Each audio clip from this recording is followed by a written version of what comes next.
नमस्कार, आदाब। Freedom express में आपका बहुत बहुत स्वागत है और मैं हूं रविंद्र। शारदा स्कैम कोलकाता के इतिहास में वो काला अध्याय है जिसमें लाखों गरीब लोगों के सपने चकनाचूर हुए। शारदा स्कैम पर कोलकाता से लेकर दिल्ली तक कोहराम मचा। 2009 में चर्चा में आए इस स्कैम में टीएमसी के कई नेताओं का नाम सामने आया, जिसमें मुकुल रॉय, कोलकाता के पूर्व कमिश्नर राजीव कुमार का नाम तो आया ही, साथ ही राजनीतिक, प्रशासनिक और आर्थिक स्तर पर हुए इस घोटाले में लाखों लोगों के सपने भी चकनाचूर हुए। अब हैरानी की बात यह है कि शारदा स्कैम और नारदा स्टिंग में नेताओं के नाम सामने आने के बाद आज वो नेता बीजेपी के नेता हैं। सवाल यही है कि बीजेपी अब वो वॉशिंग मशीन बन गई है जिसमें बीजेपी दागी नेताओं के दाग धो देती है। सबसे पहले आप ये खास खबर देखिए और फिर हम आपको इसी मुद्दे पर बीजेपी से सुदेश वर्मा हमारे साथ जुड़ेंगे, टीएमसी से रिजू दत्ता जुड़ेंगे और वरिष्ठ पत्रकार गौतम लहरी से बात करेंगे। दम हो टाइगर तो उसमें होता है जो शारदा चिटफंड के लोगों को जेल में डाल दे, जांच करे, गरीबों के पैसे लाए, तब टाइगर मानेंगे। टाइगर कभी चोर लुटेरों को बचाने का काम नहीं करता है। शारदा स्कैम कोलकाता के इतिहास में वो काला अध्याय है जिसमें लाखों गरीब लोगों के सपने चकनाचूर हुए। शारदा स्कैम पर कोलकाता से लेकर दिल्ली तक कोहराम मचा। 2009 में चर्चा में आए इस स्कैम में टीएमसी के कई नेताओं का नाम सामने आया, जिसमें मुकुल रॉय, कोलकाता के पूर्व कमिश्नर राजीव कुमार के साथ साथ कोलकाता के बहुत से बड़े चेहरों का नाम सामने आया। राजनीतिक, प्रशासनिक और आर्थिक स्तर पर हुए इस घोटाले में लाखों लोगों के सपनों को तो तोड़ा ही, साथ ही कोलकाता की राजनीति में उथल-पुथल भी मचाई। लेकिन हैरानी की बात यह रही कि शारदा स्कैम में जिन लोगों के नाम सामने आए वो धीरे धीरे बीजेपी में शामिल होते चले गए और बीजेपी की मशीन ने स्कैम में लगे जिद्दी दाग भी धो डाले। और ये कारनामा क्योंकि बीजेपी में ही हो सकता था, जिसका अंदाजा शायद टीएमसी के और दूसरी पार्टी के नेताओं को भी था।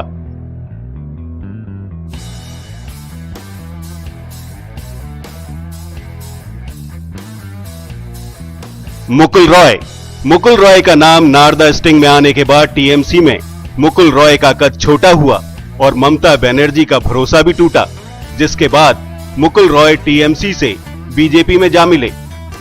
इससे पहले मुकुल रॉय का नाम नारदा स्टिंग में आया।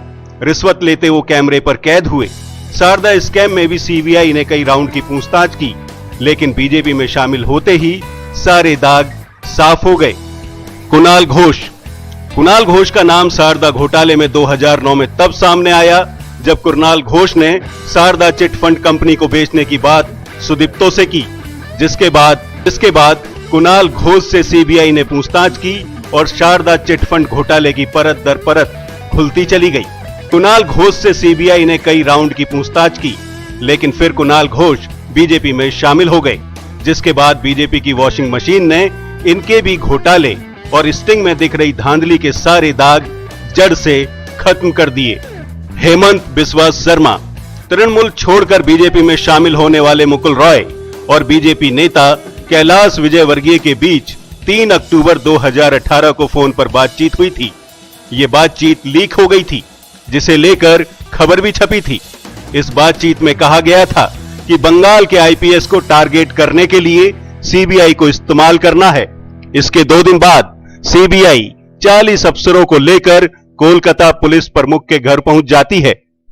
कई घंटों की लंबी पूछताछ होती है, लेकिन हेमंत बिस्वा ना तो गिरफ्तार होते हैं और ना ही कोई स्टेटमेंट ही रिकॉर्ड होती है।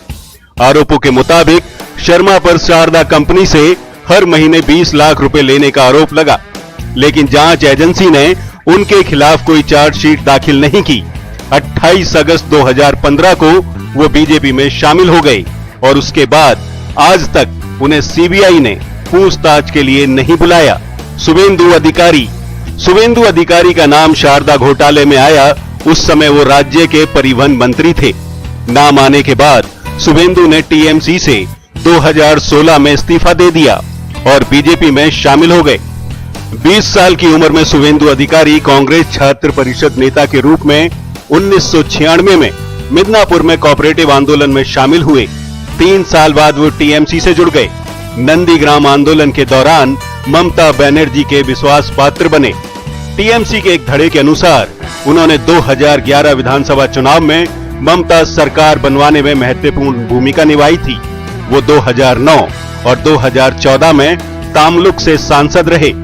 2016 में उन्होंने सांसद पद से इस्तीफा दे दिया और नंदीग्राम आंदोलन से जुड़ गए। वह ममता बनर्जी सरकार में नंबर 2 के नेता थे। सुनील कुमार मंडल का नाम शारदा घोटाले में आया, साथ ही नारद स्टिंग में भी।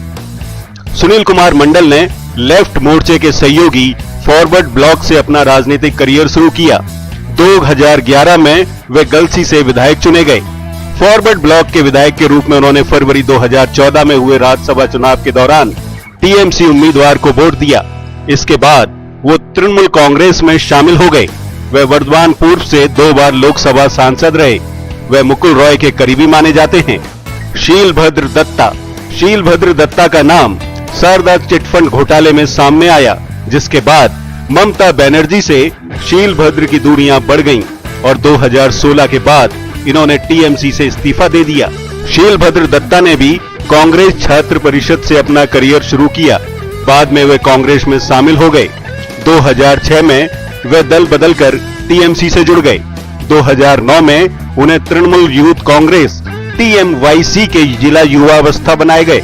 2011 में वे बैरकपुर से विधायक चुने गए और 2016 में दोबारा जीते।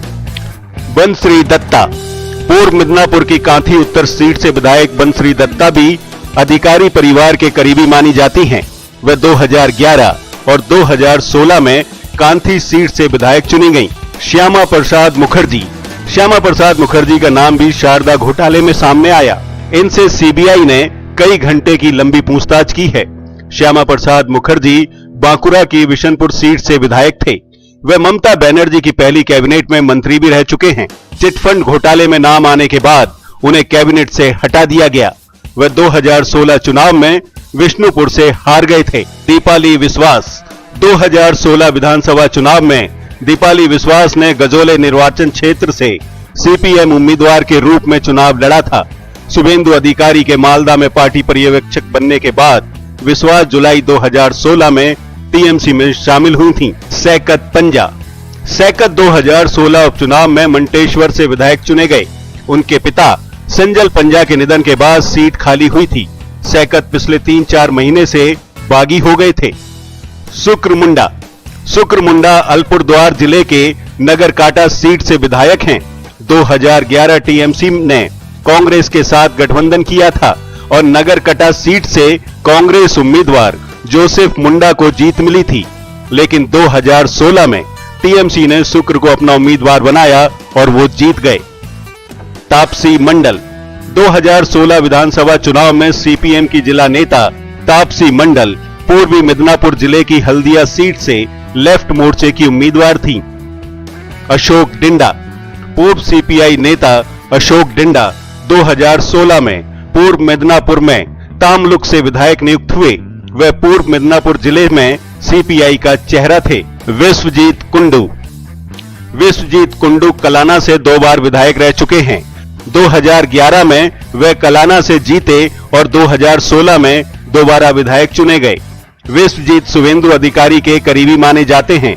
शुभेंदु अधिकारी के विधायक से इस्तीफे देने के बाद सुनील मंडल के घर पर हुई बैठक में विश्वजीत भी शामिल थे। दशरथ टिर्के, 2016 में आरएसपी से टीएमसी में शामिल हुए दशरथ टिर्के अलीपुरद्वार से सांसद चुने गए थे। 2019 में वो बीजेपी के जॉन वर्ला से हार गए। इससे पहले वे कुमार ग्राम से 3 बार 2001, 2006 और 2011 में विधायक भी रह चुके हैं। तृणमूल के सांसद कभी संसद के अंदर काली शाल ओढ़कर जाते हैं, कभी काला छाता लेकर जाते हैं और वो ब्लैक मनी के विरोध में प्रदर्शन करते हैं।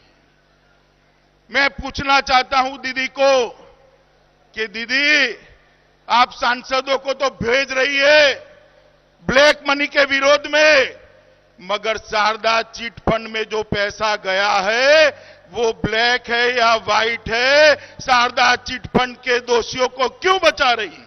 अब सिद्ध हो गया है कि टीएमसी के नेता ही इस चिट फंड को आगे चलाने में मदद करते थे। और चलिए अब चलते चलते आपको यह भी बता दें कि आखिर शारदा चिट फंड घोटाला है क्या। शारदा चिट फंड स्कैम की शुरुआत साल 2000 के दशक में हुई। बिजनेसमैन सुदीप्तो सेन ने इस ग्रुप की स्थापना की। सुदीप्तो ने इस ग्रुप के तहत 4-5 प्रमुख कंपनियों के अलावा 239 कंपनियां बनाई। आरोप है कि सुदीप्तो ने अपनी प्रमुख कंपनियों Sharda realty, Sharda construction, Sharda tour and travel और शारदा एग्रो की अलग अलग स्कीमों में लोगों के बीच जारी की। इन कंपनियों ने 3 तरह की स्कीमें चलाईं।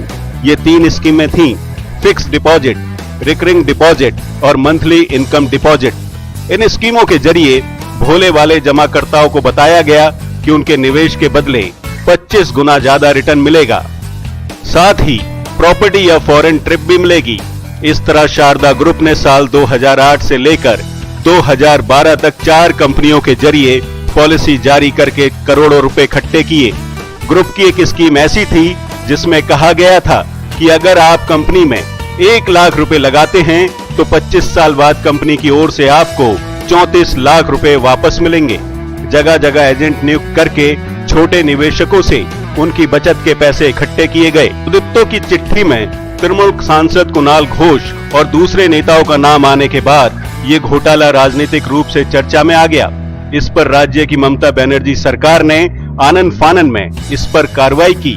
ममता ने 22 अप्रैल 2013 को इलाहाबाद हाई कोर्ट के रिटायर्ड जज श्यामल कुमार सेन की अध्यक्षता में एक जांच समिति बनाने का ऐलान किया। कहा ये कि कमेटी पूरे मामले की तहकीकात करेगी। इसके अगले ही दिन ममता बनर्जी ने छोटे निवेशकों की रकम लौटाने के लिए 500 करोड़ रुपए का रिलीफ फंड बनाने का ऐलान किया। ममता बनर्जी ने कहा कि इस फंड के जरिए छोटे निवेशकों का पैसा लौटाया जाएगा। इसके लिए पैसा जुटाने के लिए राज्य सरकार ने तंबाकू प्रोडक्ट पर 10% का अतिरिक्त टैक्स लगा दिया। राज्य सरकार ने एक स्पेशल इन्वेस्टिगेशन टीम के गठन का भी ऐलान किया। इसी एसआईटी का चीफ राजीव कुमार को बनाया गया। ममता सरकार के खिलाफ थी। Ravindra Kumar, freedom express.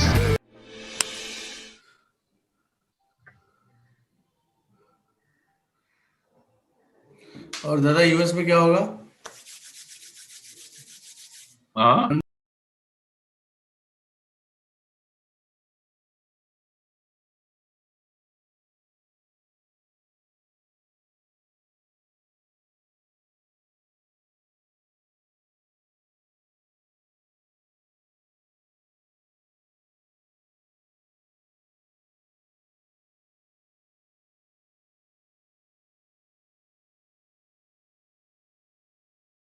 Scam में टीएमसी के कई नेताओं का नाम सामने। बंगाल के चुनाव को लेकर के दिल्ली से लेकर के कोलकाता तक सरगर्मियां तेज हैं।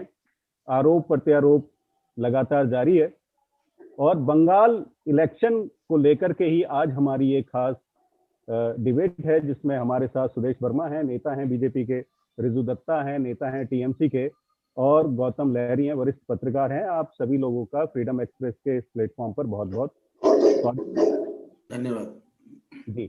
शुक्रिया। सुदेश जी, मैं पहला सवाल आपसे करना चाहूंगा और इस जो आज का जो मुद्दा है उस पर मैं आपसे बात करना चाहूंगा कि टीएमसी के बहुत सारे लीडर जो शारदा स्कैम में जो आरोपी रहे, नारदा स्टिंग में जिन लोगों का नाम आया, वो बीजेपी में शामिल हुए। क्या माना जाए, क्या बीजेपी एक वॉशिंग मशीन की तरह काम कर रही है पश्चिम बंगाल में कि जो भी कोई घोटाले में आया बीजेपी में आ गया और उसे अब आने वाले समय में टिकट मिलेंगे और वो ममता बनर्जी से फाइट करेंगे?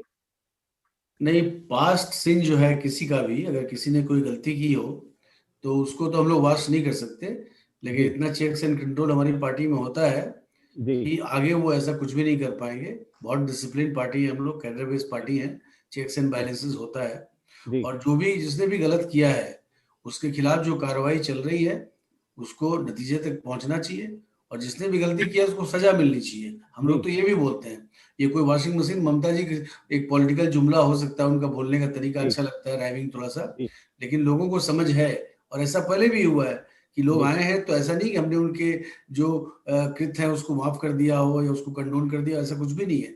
लेकिन जब तक कुछ सिद्ध नहीं हो जाता उनके खिलाफ, कोई निर्णायक दौर पर नतीजा नहीं पहुंच जाता, तब तक आप किसी को पूर्णतः दोषी नहीं मान सकते। देश का कानून इसी तरह चलता है, आपको पता ही है कि कंटेस्ट करने के लिए भी आपको जब तक सजा नहीं हो जाती है हाईएस्ट कोर्ट से, आप कंटेस्ट कर सकते हैं। जब कानून ही ऐसा है तो सिर्फ बीजेपी को कटघरे में खड़ा करना, उल्टा तो मैं प्रश्न पूछ सकता हूं हमारे तृणमूल कांग्रेस के लोगों से कि आप बताइए कि आपकी पार्टी में जब थे तो बहुत अच्छा थे, आप उनको डिफेंड कर रहे थे, और बीजेपी में जब ज्वाइन कर लिए तो आप उनके खिलाफ हो गए। अरे आप ही के पार्टी से आए हैं और आप डिफेंड करते थे, हम जब कुछ बोलते थे।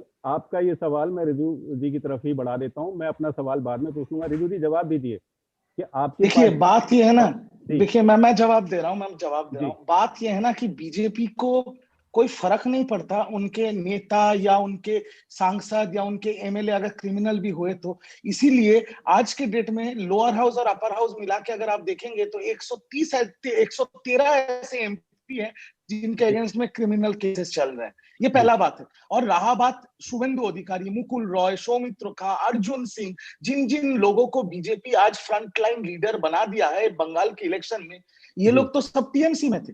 टीएमसी में इन लोगों ने जो गलत काम किया था हमने कभी डिफेंड नहीं किया। हम लोग उनके ऊपर कार्रवाई करने से पहले सीबीआई ईडी का उनके ऊपर प्रक्रिया चल रहा था, उसी टाइम बीजेपी ने इनको गले लगा लिया, क्योंकि इनके पास तो ग्रासरूट बंगाल में कैडर भी नहीं था, लीडर भी नहीं था।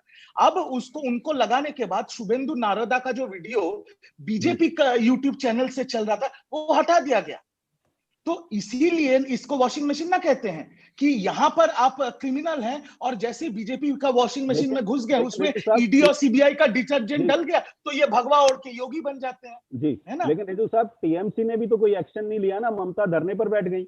अरे वो तो और उनको प्रमोशन दे रहे थे और अच्छा कैबिनेट बर्थ दे रहे थे कि नहीं मत जाओ, मत छोड़ो पार्टी, रिवार्ड दे रहे थे।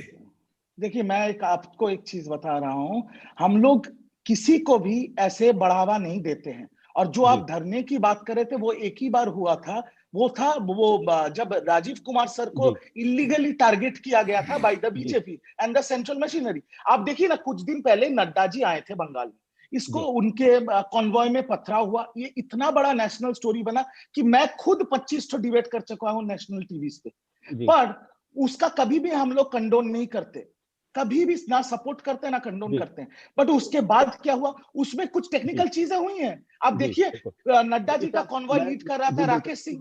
मैं बीच में रोकना चाहूंगा सुदेश जी, बीजेपी में जितने भी लोग टीएमसी से टूट करके आए, चाहे कांग्रेस से टूट करके आए, अगर 3 साल 2016 के बाद की बात करेंगे, लगभग 18-19 लोग ऐसे आए, जिसमें से मुकुल रॉय आए, शुभेंदु आए, इसके अलावा भी और बहुत सारे, दीपाली विश्वास आए, श्यामा प्रसाद मुखर्जी आ गए। तो एक लंबी फहरिस्त है, 1 हो 2 हो 3 हो, लेकिन क्या बीजेपी का यही स्टैंड है कि जिनके ऊपर जो दाग लगे हैं उन्हें बीजेपी में लेकर के आ जाइए, उन्हें कोई लालच दे दीजिए। हेमंत बिस्वा, सीबीआई उनसे पूछताछ करती है और उसके बाद 2016 के बाद आज तक कोई पूछताछ हेमंत बिस्वा के साथ इसलिए नहीं होती क्योंकि वो असम के मंत्री हैं। तो ये बीजेपी का ये जो सिस्टम है, तो रविंद्र जी क्या कहेंगे जी?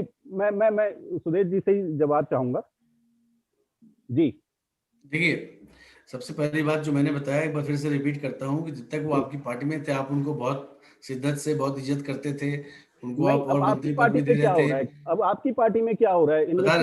आप चाहते थे कि वो नहीं जाए, आपकी पार्टी को नहीं छोड़े, और निश्चित ही पश्चिम बंगाल की राजनीति पर जो भी ध्यान रख रहे हैं उन्हें पता है कि आज अगर ममता बनर्जी जी की अराजकता वाली पार्टी को, अराजकता वाली सरकार को अगर कोई पार्टी चैलेंज कर रही है तो कौन सी पार्टी है? ये बीजेपी है। आज कोई लेफ्ट की बात नहीं कर रहे, कांग्रेस की बात नहीं कर रहे, तो ये सीधा फाइट है बीजेपी वर्सेस ममता बनर्जी। अब ये बताइए, तृणमूल कांग्रेस अगर मजबूत होती तो तृणमूल कांग्रेस ने छोड़ के लोग बीजेपी में क्यों आते?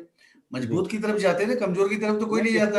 अपने राजनीतिक फ्यूचर को कोई डार्क में नहीं डालेगा, तो लोग छोड़कर आ रहे हैं। बीजेपी पहले भी लोकसभा चुनाव हुआ था, आपने देखा था रविंद्र जी, कि लोकसभा चुनाव में भी बहुत से लोग पार्टी छोड़ के, कांग्रेस पार्टी छोड़ के, बाकी पार्टी छोड़ के हमारे पास आए। इसलिए आए कि उन्हें अपनी राजनीति करनी थी। उन्हें दिखता था कि बीजेपी से बड़ी कोई पार्टी नहीं, मजबूत कोई पार्टी नहीं है, तो बीजेपी के लिए कोई अनटचेबल नहीं है। हम लोगों के लिए भले ही अनटचेबल हो, हम किसी को अनटचेबल नहीं मानते। अगर कोई अपनी राजनीति को हमारी पार्टी में आगे करना चाहता है हमारे डिसिप्लिन में, तो दे आर वेलकम। जी सुदेश जी, मैं रोकना चाहूंगा। रिजू जी, आपका भी मैं सवाल लूंगा। गौतम लहरी जी हमारे साथ जुड़े हुए हैं, दो सवाल आपसे कर लिए, उनकी भी तरफ मुझे जाना चाहिए। गौतम जी वरिष्ठ पत्रकार हैं और बंगाल की पॉलिटिक्स को बहुत भीतर से गंभीरता से समझते हैं। गौतम जी, मैं आपसे ये जानना चाहता हूं कि बीजेपी कह रही है कि भाई उनके ऊपर इन्वेस्टिगेशन होती रहेगी। हाल क्या है आपको भी पता है, हमें भी पता है, पूरे देश को पता है। अभी तक तो 2016 के बाद तो कुछ हुआ नहीं, जब से उन्होंने पार्टी बदली कुछ हुआ नहीं। टीएमसी में थे तो घोटाला हो गया, बीजेपी में है इन्वेस्टिगेशन रुक गई। आखिर ये बंगाल का माजरा क्या है? देखिए, माजरा यह है कि बहुत ही दुखद है कि ये भ्रष्टाचार का जो मुद्दा है, खासतौर पे शारदा लाडा, हमने देखा है कि 2016 से सारे चुनाव में ये डिस्कस हो चुके हैं। चुनाव के दौरान हम लोग एक चर्चा करते हैं, राजनीतिक दल एक दूसरे के ऊपर आरोप लगाते हैं, आम जनता मानती है कि हमाम में सब नंगा है। इसलिए मैं जो चुनाव का नतीजा देखिए, शारदा सबसे बड़ा चुनाव इशू हुआ था 2016 विधानसभा चुनाव में, उसका कोई असर नहीं हुआ। चुनाव के रिजल्ट से अब देखिए, ममता को 211-12 सीट मिले थे। लेकिन बात यह है कि ये जो लोग आ रहे हैं तृणमूल छोड़ के, इसे अपना कारण जो है, बेसिक कारण जो है, वो कारण है कि जो अपना जिस एरिया में वो काम करते हैं, जिस एरिया से वो विधायक है, जैसे 2019 का जो चुनाव है वो बंगाल के लिए टर्निंग पॉइंट माना जा रहा है। भले ही कुछ लोग बोलते हैं कि लोकसभा का चुनाव का असर विधानसभा में होता नहीं है, लेकिन बंगाल में ऐसे नहीं हुआ। मैं याद दिला दूं कि 2009 में ममता ने जब 2019 सीट जब मिले थे, 2011 में वो सत्ता में आए थे वामफ्रंट को हटा के, वामपंथी को हटा के। लोकसभा का एक तरह से रिफ्लेक्शन हुआ है बंगाल में, क्योंकि बंगाल में अपोजिशन को हर टाइम 40% से वोट मिलता था, भले ही 30-40 सीट मिलता था, लेकिन वोट प्रतिशत 40 है। ये एक तरफ से ना पूरा ध्रुवीकरण है बंगाल का राजनीति में, सत्ता का पक्ष, सत्ता का विपक्ष। आप ममता बनर्जी को पक्ष में है कि खिलाफ है, इसी के ऊपर ध्रुवीकरण होता है ज्यादा दौर पे। तो जो लोकसभा चुनाव में जो 121 जो विधानसभा सीट है, उसी में देखा गया कि भाजपा आगे चल रहा है। बहुत सारे ऐसे सीट है जिसमें भाजपा का लीड रहा है 40,000, 50,000। उस एरिया का जो तृणमूल विधायक है वो अगर भरपाई नहीं कर पाया किसी का, उसके ऊपर जो एंटी इनकम्बेंसी भी है, तो वो चाहता है कि अपना गढ़ बचाने के लिए जो भाजपा जो एक उभर के आ रहा है, चैलेंज दे रहे, सभी मान रहा है, खुद टीएमसी भी मान रहा है कि उसका मेन चैलेंजर बीजेपी है। टीएमसी नहीं बोल रहा है कि मेन चैलेंजर सीपीएम और कांग्रेस नहीं मान रहा है ना, वो नॉन प्लेयर हो चुके हैं।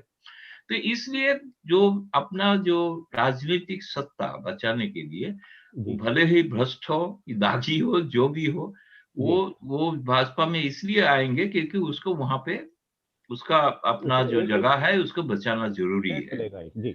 दूसरी बात यह है कि उसके ऊपर एक काउंटर रिएक्शन भी कुछ जगह पे हो रहा है, ऐसे नहीं कि नहीं हो रहा है। जो शुभेंदु का आज ही बंगाल का अखबार में खबर छपी है कि नंदीग्राम में कुछ पंचायत एरिया में शुभेंदु के खिलाफ जो पुराना भाजपा थे वो आपत्ति कर रहा है, वो शिकायत कर रहे हैं, क्योंकि शुभेंदु आने के पहले ही क्योंकि नंदीग्राम में भाजपा आगे बढ़ रहे थे। शुभेंदु आने के बाद शायद उसका और ज्यादा ताकत मिलेगा, बात सच है। शुभेंदु मैं आपको रोकना चाहूंगा। रिजू जी, मैं आपसे पूछना चाहता हूं कि बंगाल में टीएमसी और बीजेपी आमने सामने, ये बिल्कुल तय माना जा रहा है। बंगाल का चुनाव जीतने के लिए आरोप प्रत्यारोप के अलावा टीएमसी किस मुद्दे पे चुनाव लड़ रही है इस बार? क्योंकि जो भ्रष्टाचार का जो मुद्दा है उसमें टीएमसी में ही वो लोग थे जो आज बीजेपी में हैं। अगर वो उस मुद्दे पर अगर चुनाव लड़ती है तो बीजेपी को टक्कर देना शायद मुश्किल होगा। तो उसके मेन मुद्दे क्या हैं? देखिए, ये आपने बहुत अच्छा सवाल किया रविंद्र जी। बात ये है ना कि जब विधानसभा वोट होता है किसी स्टेट में, तो उस स्टेट के जितने भी निवासी हैं वो वोट देते हैं किसके लिए? वो वोट देते हैं कि नौजवान जो है उनको नौकरी मिले, स्कूल बने, कॉलेज बने, यूनिवर्सिटी बने, अस्पताल बने, इंफ्रास्ट्रक्चर बने, पेट्रोल डीजल का दाम घटे, गैस का दाम घटे, आलू प्याज का दाम घटे। डेवलपमेंट के मुद्दे पे ऑल ओवर अगर आपका ये करेंगे, समराइज करेंगे, तो डेवलपमेंट के मुद्दों पे हर इंसान वोट देता है कि हमारा डेवलपमेंट हो। और आप देखेंगे Mamata Banerjee has form the government last 2 terms solely without any party support or anything based on development। हमने कभी भी वायलेंस, धर्म, ये सब का सहारा नहीं लिया। ममता बनर्जी आज भी बोल रही है, देखो मैंने हेल्थ केयर फ्री कर दिया है, मैं 5 लाख का हेल्थ इंश्योरेंस दे रहा हूं, मैंने राशन फ्री कर दिया जून तक, मैंने कन्याश्री में यूएन से मुझे अवार्ड मिला, मैंने 80 लाख बच्चियों का पढ़ाई का जिम्मेदारी लिया है। तो ये सब डेवलपमेंट का मुद्दा है। मैंने कोविड में बंगाल का जो मैनेजमेंट है वो कोई उतना मैनेजमेंट देश में किसी ने नहीं किया है। तो ये सब डेवलपमेंट मुद्दे हैं, इसके ऊपर हम बात करना है लोगों से। हमको धर्म के नाम पे लोगों को बांटने का, राजनीति करने का जरूरत नहीं है, ना ही हमको वायलेंस के ऊपर राजनीति करना। हम डेवलपमेंट के मुद्दे पे बात करें, वही हमारा पॉलिटिकल एजेंडा है। सुदेश जी, रिजू साहब कह रहे हैं कि वो धर्म आधारित राजनीति पश्चिम बंगाल में नहीं करेंगे और वो डेवलपमेंट के मुद्दे पे लड़ेंगे। बीजेपी का क्या स्टैंड है? देखिए, इनकी बात से इनके दर्शक जो होंगे ना हंस रहे होंगे, क्योंकि ममता दीदी की जो राजनीति है वो पूरी फिरका परस्ती पर ही बेस्ड है। अगर फिरका परस्ती को हटा दीजिए तो ये मुस्लिम कम्युनिटी के वोट के लिए इतने पागल नहीं होते ये लोग। जब ओवैसी जी का एंट्री हुआ, आपने देखा किस तरह से हुए, किस तरह से ममता दीदी परेशान हुई। तो मुद्दा ये है कि ममता दीदी, देखिए बंगाल एक कल्चरल जगह है, कल्चरल संस्कृति जिस द्वारा ज्यादा जाता है। हम लोग एक बंगाली को मानते हैं कि कल्चरल रिप्रेजेंटेटिव है वो। और देखिए वहां जो रंगधेनु समझ रहे हैं, ममता दीदी ने कहा रंगधेनु, रामधेनु बोलते हैं रेनबो को, रामधेनु रविन्द्रनाथ टैगोर की आपको लिटरेचर में मिलेगा सब जगह। उन्होंने बोले रामधेनु नहीं, राम थोड़ा कॉमनल है, रंगधेनु कर दो। उसी तरह आकाशी बोलते हैं, कल्चरल एक्सप्रेशन आसमान के बारे में, उसको ममता दीदी आकाशी नहीं आसमानी बोल दो। क्यों? क्योंकि मुसलमानों को बताना है कि वो आसमानी बोले। अरे भाई, जो इतना कॉमनल व्यक्ति है, जो सिर्फ वोट के लिए एक कम्युनिटी को रिझा सकता है, वो व्यक्ति अगर इस तरह की बात करे तो अच्छा नहीं लगता। देखिए, हम लोग बंगाल के कल्चर के लिए खड़े हैं। हम लोग चाहते हैं मुस्लिम हिंदू वाली राजनीति ना हो। हम चाहते हैं कि राजनीति एजेंडा देश में किसने लाया? देखिए बात तो है कि भाजपा ने लाया। अब विकास की आप बात करेंगे, हम आपको आपके अचीवमेंट पर घेरेंगे। सरकार में आप हैं, आप जब जा रहे हैं तो अपने अचीवमेंट की बात करेंगे और हम बताएंगे आपने क्या गुरु गोबर किया है पश्चिम बंगाल में, उस पर हम लोग बात करेंगे। पूरा भारतवर्ष ने जो 70 सालों में भी, अब बीजेपी के भी 2 बार टर्म्स आए हैं, कांग्रेस के भी इतने बार सत्ता में थे, जितना चीजें भारतवर्ष ने बनाया है 70 सालों में, वो अभी मोदी जी की सरकार, सब मोदी जी का सरकार आके एक एक करके बेच रहे हैं। शिपिंग कॉर्पोरेशन भूल गए क्या? तो विकास कुछ नहीं था। ममता दीदी जब आपकी साथी थी तब अटल बिहारी वाजपेयी जी का सरकार था, तब ऐसे ढोंगियों का सरकार नहीं था। ये किसका सरकार था? वाजपेयी जी अलग थे क्या? अरे भैया, वाजपेयी जी भी बीजेपी के ही है, आरएसएस आइडियोलॉजी के हैं। देश के पुराने बाकी लोग हैं, आपका भ्रम है, भ्रम मत पालिए। ठीक है, बीजेपी ने एक स्लोगन था आप लोगों का, बेटी बचाओ, वो मैं आपसे पूछना चाहता हूँ, वो स्लोगन था कि चेतावनी था? क्या हो रहा है भाई साहब? पश्चिम बंगाल में क्राइम अगेंस्ट वुमेन सबसे ज्यादा है, क्राइम अगेंस्ट वुमेन सबसे ज्यादा औरतें गायब हो रही हैं पश्चिम बंगाल में। आपको पता है नहीं आंकड़े? आप बात कर रहे हैं बेटी बचाओ बेटी पढ़ाओ की। चाय में कुछ हम लोगों ने तो किया है और विकास को पश्चिम बंगाल में ले जाएंगे। मुझे लग रहा है लिख के रखिए, 4.5 किलोमीटर अरुणाचल प्रदेश के अंदर चाइना ने गांव बसा, चाइना में चले गए। अरे ममता दीदी की बात करिए ना, चीन की बात हम लोग करने की बात मैं आपको रोकना चाहूंगा। रिजू साहब, डिफेंस सीक्रेट जर्नलिस्ट के व्हाट्सएप में घूम रहा है और आप बात करते हैं लॉ एंड ऑर्डर की। देखिए रिजू साहब, तो शर्म आनी चाहिए। रिजू साहब बंगाल के इलेक्शन को हटा के मानेंगे। देखिए, बंगाल के इलेक्शन पे रहिए, मेरी सेंट्रल गवर्नमेंट के भी किसी नेता का क्षमता नहीं है वो करने का, क्योंकि लोग दीदी के साथ। जी रिजू साहब, पश्चिम बंगाल के इलेक्शन पे रहिए। मामला गंभीर इसलिए भी है क्योंकि जिन लोगों के ऊपर शारदा स्कैम के दाग हैं वो पहले टीएमसी के नेता थे, अब बीजेपी के नेता है। मैं शारदा स्कैम के जो नेता थे, जो नारोदा के नेता थे, आज सुदेश जी को उनसे परमिशन मांगना पड़ रहा है यही है स्टेज पे जाने के लिए। ये तो शर्म की बात उनके लिए है। रिजू साहब, हमारे लिए पाउडर नहीं लगाया है जी, जो है वो है। अच्छा सुदेश जी, आपको कैसा लग रहा है? हमने उनके पाप को अगर उन्होंने किया है तो नहीं धोया है।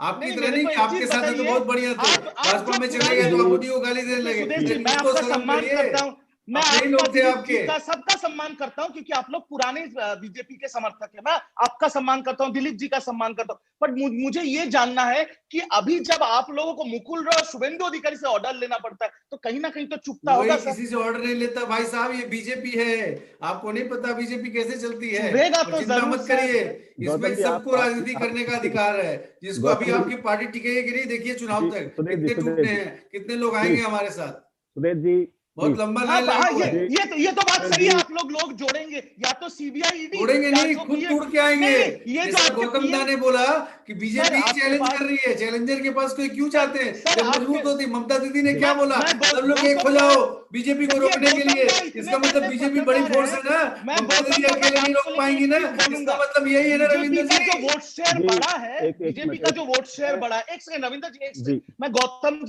गौतम दा जो बोला है उसको पकड़ के एक चीज बोल रहा हूँ। गौतम दा ने बोला है BJP is the only challenger of TMC in Bengal, absolutely ठीक है, करेक्ट। और जो वोट परसेंटेज बीजेपी का बढ़ा है 2019 लोकसभा में या वगैरह वगैरह, आपको देखना पड़ेगा कि कांग्रेस सीपीएम का जो लेफ्ट गवर्नमेंट था उसका वोट शेयर गिर के आ गया था लोकसभा के टाइम 6.34% में, कांग्रेस का हो गया 3.32%। तो जो बीजेपी को जो वोट शेयर परसेंटेज मिला वो टीएमसी से नहीं मिला है, वो कांग्रेस और सीपीएम का वोट शेयर जाके बीजेपी में गिरा है। How does it affect TMC? हम लोगों को तो अभी भी 43% से 57% का वोट शेयर है ही हमारे पास। देखिए गौतम दा भूल बोल रहा हूं। रिजू जी इन्हीं से आंकड़ों पर बात पूछूं करें। क्या रविंद्र जी? मैं माफी चाहूंगा सुदेश जी, मैं बीच में आप काफी बोलिए, मैं रोकना चाहूंगा और मैं गौतम जी के पास आना चाहूंगा। गौतम जी, जो वोट शेयर की जो बात हो रही है उसमें पिछले दिनों भी ये काफी चर्चा में रही है बात।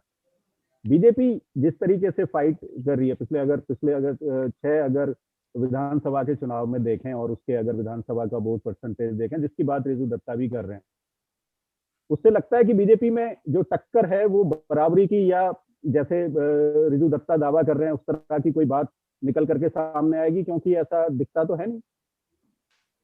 बात तो देखिए, बात जो रिजू ने कहा वो बात तो सही है, क्योंकि बंगाल में ऊपर में भले ही वामपंथी कांग्रेस का कोई मोर्चा हो, नेताओं का मोर्चा होता है, लेकिन नीचे का जो है कैडर और जो समर्थक, वो अगर चाहते हैं कि ममता बनर्जी सरकार को हटाना है सत्ता से, कौन हटा सकते हैं? इसलिए वो चूज किया बीजेपी को, क्योंकि 2014 में उतना बीजेपी ताकतवर नहीं थे, लेकिन 2019 का चुनाव से जैसे बीजेपी सारे उसका वोट परसेंटेज भी बढ़ा है। देखिए, पार्टी का अध्यक्ष, प्रधानमंत्री, गृह मंत्री इतने बार एक बंगाल में जा चुके हैं, तो मुझे लग रहा है कि बीजेपी ने खास तौर पे एक लक्ष्य रखा है, जैसे असम के बाद, त्रिपुरा के बाद बंगाल को कैसे कब्जा किया। मैं बस आपको यही रोकना चाहूंगा, माफी के साथ, आप मेरे सीनियर भी हैं, मैं माफी के साथ आपको रोकना चाहूंगा। सुदेश जी, बीजेपी की जो स्ट्रेटेजी है, क्योंकि वोट परसेंटेज का हाल कोई छुपा हुआ नहीं है, आंकड़ों की बाजीगरी उसे आप बोल नहीं सकते, क्योंकि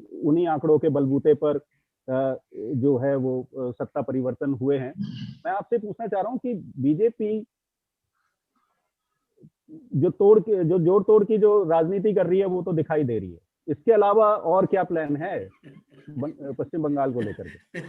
कोई मुद्दा नहीं है, कोई पॉलिटिकल एजेंडा नहीं है। ये बताइए कि अभी तृणमूल कांग्रेस के एक नेता ने बोला कि इतने एमपी जो है तोड़ कर उनके पास आ रहे हैं। ठीक है, हम तो जो लोग खुद तोड़ कर आ रहे हैं, तोड़ करके पश्चिम बंगाल जीतेंगे, उनको हम रोक नहीं सकते। सुदेश जी, मैं कह रहा हूँ कि तोड़ करके ही, दागियों को तोड़ करके पश्चिम बंगाल जीतेंगे। पोड़ना नहीं होता है। जो भी ममता दीदी की अराजकता से परेशान है, एक नई राजनीति करना चाहता है पश्चिम बंगाल के लिए, विकास के लिए, वो लोग वेलकम है, हमारे एजेंडा के तहत आएंगे, पार्टी डिसिप्लिन में रहकर काम करेंगे, चाहे वो कोई भी व्यक्ति हो। और मैं आपको बताऊं एक छोटा सा बात, चाहे दागी भी है, नहीं दागी है तो देखा जाएगा ना, उनको दागी को सजा होगी। दागी तो नहीं है, एलिगेशन लगाया, हमने ही लगाया था, इन्होंने नहीं माना था, अब हमारे पास आ गए तो ये मानने लग गए। अब देखिए मुख्य बात क्या है राजनीति में, देखिए मतलब आप लगाएंगे, अरे दत्ता आप सुन लीजिए ना, अरे एक तो सुने दादा, एक सुने। देखिए होता क्या है ना, होता क्या रविंद्र जी, जब एक पार्टी का नेता जो मुख्यमंत्री है वो बोलता है कि भाजपा को रोकने के लिए सब लोग हमारे साथ आ जाओ, वहां कांग्रेस बोल रही है उनको, ममता दीदी को, कि भाजपा को रोकने के लिए हमारे साथ आ जाओ। यानी कि भाजपा अकेले से नहीं रुकेगी इनसे, ये तो मान ही चुके हैं। तो भाजपा बहुत बड़ी शक्ति है, ये तो इनके आर्गुमेंट से पता लग रहा है। भाजपा देखिए मैथमेटिक्स केमिस्ट्री में ट्रांसलेट नहीं होता, लेकिन जब केमिस्ट्री हो जाएगा पश्चिम बंगाल की जनता के साथ तो मैथमेटिक्स में ट्रांसलेट करेगा। और हमने केमिस्ट्री स्टैब्लिश किया है। गौतम दा ने सही बोला, हमारे नेता जाएंगे, जाते रहेंगे, सभी लोग जाएंगे, हम लोग सब अच्छा, जाएंगे। सुदेश जी, शुभेंदु अधिकारी जाएंगे, वहां की जनता से अपने आप को जोड़ेंगे। सुदेश जी, मेरा एक सवाल है बदलाव के लिए, और हम बहुत कॉन्फिडेंट है ममता दीदी का ये लास्ट है, उखाड़ फेंकेंगे इनकी सत्ता को। सुदेश जी, मेरा आपसे एक सवाल है सुदेश जी। अच्छा, मुकुल रॉय और शुभेंदु अधिकारी कल मीडिया के सामने बोला है टोटल 78 to 80,000 बूथ है पूरे पश्चिम बंगाल में, हमारे पास इतने बूथ लेवल कैडर नहीं है कि सारे बूथ पे हम रिप्रेजेंटेशन दे सके। ये उनका बात है, मेरा नहीं है। ये पहला सवाल। और दूसरा सवाल, जो एक मुद्दा आज इस मीटिंग में टच नहीं हुआ, जो कल दीदी का नंदीग्राम से अपना कैंडिडेचर डिक्लेयर करने का सबसे बड़ा मुद्दा था।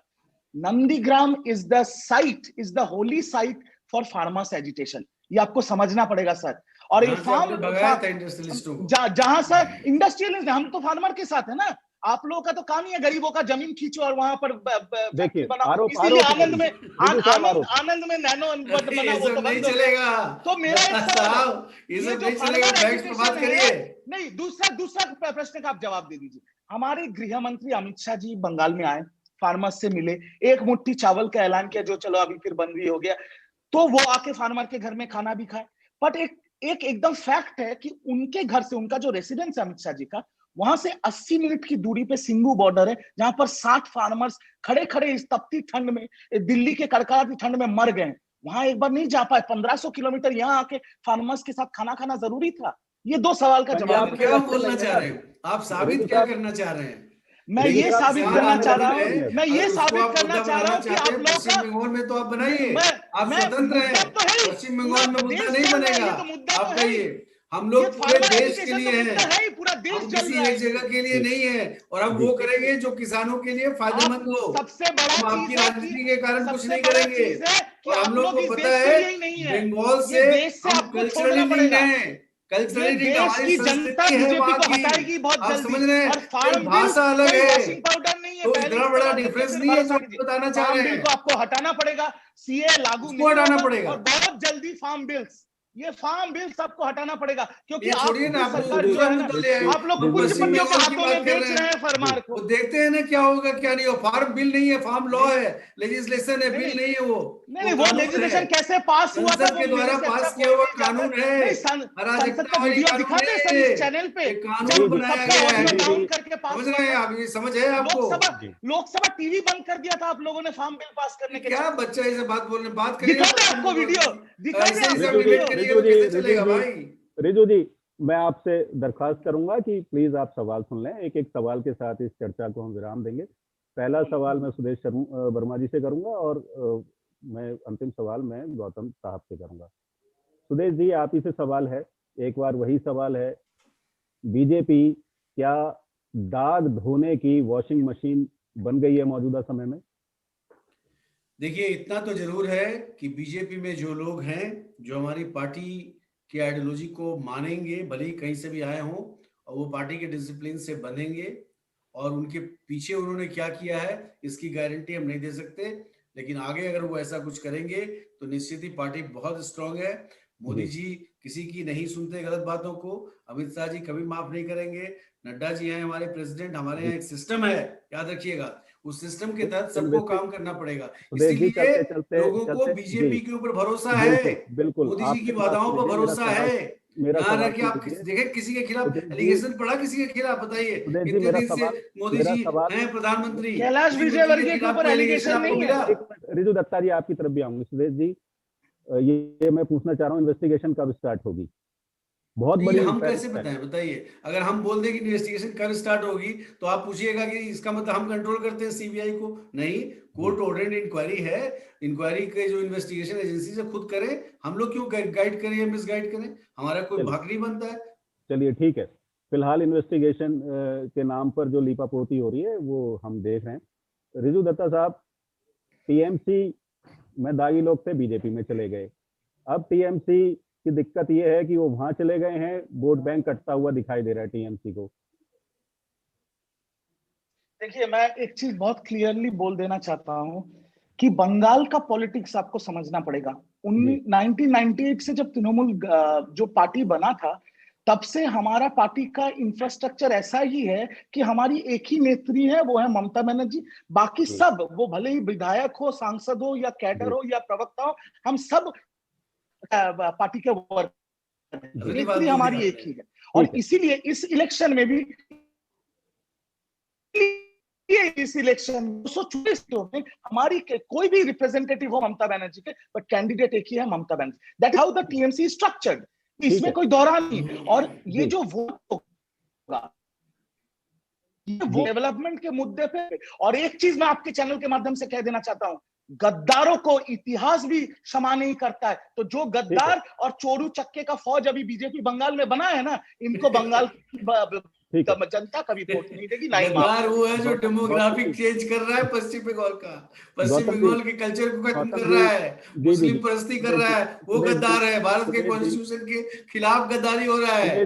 आप बंगाल में जब भारत में आप लोग जब राजनीति करने आते हैं ना, थोड़ा रविंद्रनाथ, थोड़ा विवेकानंद जी और थोड़ा विद्यासागर के बारे में थोड़ा पढ़ लीजिए। थोड़ा ये लिंग्विस्टिक डिवाइड नहीं है, ये डिवाइड है, कल्चर का डिवाइड है। बोलिए तो रविंद्र संगीत सुना दूं मैं आपको। रविंद्र संगीत सुनाओ, आपके गृहमंत्री, इसलिए आपने रविंद्र संगीत सुनाओ, बोलिए। गृहमंत्री हमारे गृहमंत्री आके गलत स्टैचू पे माला पहना। रिजू दत्ता साहब, मैं कह रहा हूँ कंपटीशन नहीं चल रहा है कि किसको रविंद्र संगीत आता है और किसे भरतनाट्यम आता है। मैं आपको माफी के साथ आपसे गुजारिश करूंगा।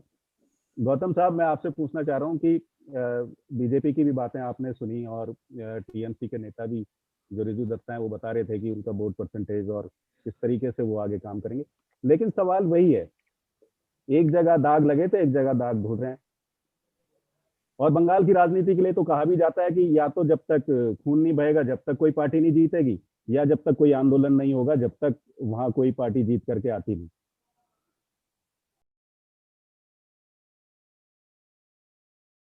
सवाल ये है कि जो मौजूदा समय में जिस तरीके की राजनीति पश्चिम बंगाल में हो रही है और जो दागी जो उम्मीदवार हैं वो बीजेपी में शामिल हो रहे हैं, उन्हें लेकर के क्या बीजेपी वहां मजबूत पार्टी के रूप में उभर के सामने आएगी या टीएमसी उधर एक साफ दोबारा से वापसी करेगी? देखिए, ये तो सवाल तो है, ये सवाल है कि जो तृणमूल कांग्रेस में जो थे, जो दागी थे, क्योंकि शारदा नड्डा का एक तो 7 साल हो चुका है और 5 साल हो रहा है, दोनों का कोई नतीजा पे तो अभी तक पहुंचा नहीं है। सुप्रीम कोर्ट का आदेश पे ही चल रहा है उसका इंक्वायरी, चार्जशीट अभी तक फाइनल चार्जशीट नहीं हुआ है। इसलिए इतना लंबे टाइम लग रहा है कि लोगों ने इसमें एक्चुअली क्या है ना, लोगों ने सोच लिया कि इससे कुछ होगा नहीं। इसलिए ज्यादा अगर शुभेंदु कहीं पे खड़ा होता है, इसकी वो नारदा में एक्यूज था, इसके कारण उसका वोट नहीं मिलेगा, मुझे ऐसे नहीं लगता है। ऐसे हुआ भी नहीं है। वहां पे राजनीतिक मुद्दे पे ही वोट ज्यादा होता है। जैसे आपको कहा है सबसे पहले, सत्ता का पक्ष, मतलब आप ये कह रहे हैं कि पश्चिम बंगाल में भ्रष्टाचार, ये तो मैं पहली बार जनता मान लिया, जो शारदा में जो रुपया लगाया था उसका अभी सबको वापस नहीं मिला है, तो क्या वो लोग मर गए? वही तो वोट दे रहे हैं। तृणमूल को 211 सीट मिला कैसे? उन लोगों का वोट से ही तो मिला होगा। तो इसलिए तो मुझे नहीं लग रहा है कि ज्यादा दर पे बहुत मुद्दा हमारा टीवी स्टूडियो ड्राइंग रूम में हो सकता है, आम जनता का बीच में इशू है ही नहीं। जी, बहुत बहुत धन्यवाद गौतम जी और रिजू दत्ता आपका भी, और सुरेश वर्मा जी हमारे खास मेहमान थे जो बता रहे थे कि पश्चिम बंगाल की राजनीति में आने वाले समय में क्या बदलाव आएंगे और जिस तरीके के जो आरोप प्रत्यारोप पश्चिम बंगाल की राजनीति को लगते हैं उन पर उनका क्या कुछ कहना है। और जाते जाते हम दर्शकों से ये भी निवेदन करना चाहेंगे कि वो हमारे इस फ्रीडम एक्सप्रेस जो चैनल है उसे सब्सक्राइब करें, लाइक करें और उसे शेयर भी करें। अपना कीमती समय देने के लिए आप तीनों खास मेहमानों का बहुत बहुत शुक्रिया। आदाब।